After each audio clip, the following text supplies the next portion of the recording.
Et si Thanos avait eu raison? Dans Infinity War, Thanos nous raconte l'histoire de son peuple.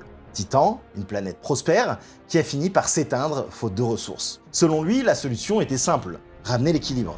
En supprimant arbitrairement la moitié de la population, il permettrait à l'autre de se reconstruire dans la paix, comme quand on taille un arbre pour qu'il puisse repousser plus fort. Et c'est exactement ce qu'il a fait avec le Snap. On sait que 5 ans se sont écoulés entre Infinity War et Endgame. 5 ans où les baleines sont revenues à New York, où la population a baissé, où les gens ont retrouvé un travail, un foyer, et ont dû apprendre à vivre avec ce traumatisme.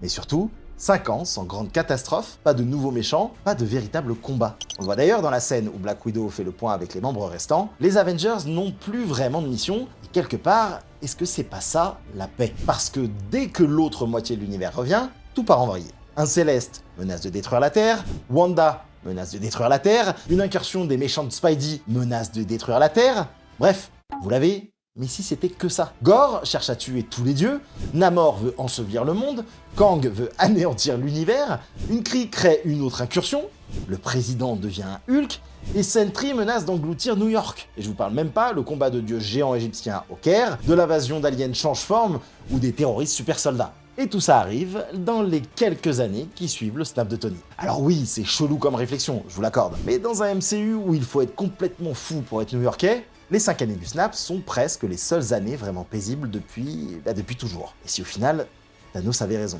Allez, dites-moi dans les commentaires ce que vous en pensez.